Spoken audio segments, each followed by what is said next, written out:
Boom. Boom. Welcome back, Unconquered Training, volume 2.1.2. Is that right? Yeah. Second workout of the day. This one's we get an outdoor one. So in terms of the Zoom classes, the boys will use their imaginations on that, even if it's just to check in at the start of a session, to check in with people. If people want to, potentially if they want to do a couple of different things, it may be that we try and get this thing done and maybe use the Zoom class as a WOD, a longer WOD or something like that. We'll discuss it with Maddie and the boys and stuff, because this is definitely an outdoors, get to the beach, get to a field of some sort. If you've got a large outdoor area at home, no troubles at all, you'll be able to use this, but you'll need at least 25 metres. If you've got 10 to 15 metres outside, you just be backwards and forwards, and the shuttles will have to be backwards and forwards. But a bit of a shuttle, these things are very punishing.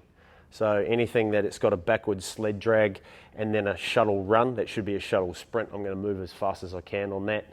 And then a 30-second rest, just enough time for you to for your heart rate to elevate and not quite recover, and then back into that. So by the time you hit, I'm picking that something like this is going to take around 2.5 to 3 minutes each round. So you're looking at around about 5 rounds would be absolutely moving. By the time you get to the third round, you're going to be fairly well cooked on this one.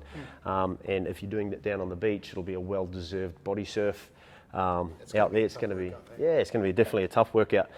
In terms of requirements for equipment, a rope and a little bit of weight, maybe as an idea, maybe a bucket that you could just take down on the beach or to the park, fill it full of sand, tie the rope around it and drag that backwards. It doesn't need to be fancy. If you do have a snatch strap, which a fair few people will have around here, if you're used to getting up the beach, you'll probably have a snatch strap in the car somewhere, so that can be used, which is great for that. But alternatively, you can use tie downs, you can use just a piece of old rope, anything that can be, something that can be tied around a weight and pulled backwards. I want a little bit more length than that, but long straight arms, shoulders back and down, and I'm moving backwards with that. Obviously, ideally, I'm going to use that down on the beach. I could just do that, get a bit more length there. There we go. That's a little bit more length. That's probably about the minimum amount of length I want.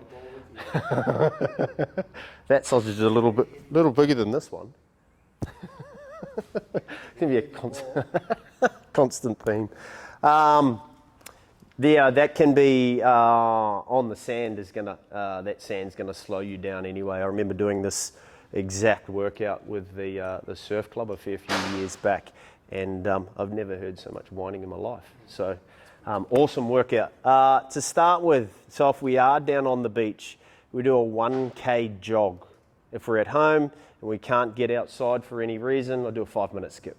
Alrighty, then I'm going to run through some animal movements. So I'm going to go bear crawl, spider crawl, walking lunge, and a broad jump. So bear crawl, I'm going to head that way. Straightish arms, straightish legs as much as possible. Moving, don't need to move fast. So there's the bear crawl, and then spider crawl, I'm going to walk out, I'm going to lower down and feel like Spider-Man crawling up a wall. Walking lunge, we know what that looks like. As a walking lunge, try and bring that knee up above, take a step out, drop that back knee in that 20 meters, and then broad jump. We can go full squat and then jump that 20 meters as well. 3 rounds of that is going to get you nice and warm. Maybe a little bit of a stretch straight after that, just to work those legs out a little bit. Then you want to set up an area of 50 meters. Alrighty, so an area of 50 meters on the beach or on the park. I'm going to walk backwards for 50 meters, dragging that implement.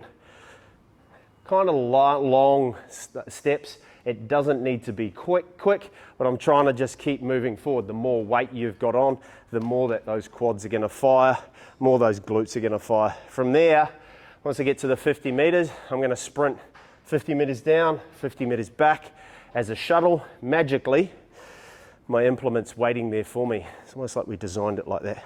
From there, I'm going to take 30 seconds rest, if you don't have a watch, basically that 30 seconds rest, you're going to feel your heart rate peak at about the 20-second mark, and then it might drop 1 or 2 beats. You'll feel this little, but your heart rate's still going to be very high. I'm straight back into that 50 meters. I'm going to continue to do that for 15 minutes. So in a perfect world, you will have a watch. Alrighty, cool. Hope you enjoy that one. We'll see you tomorrow.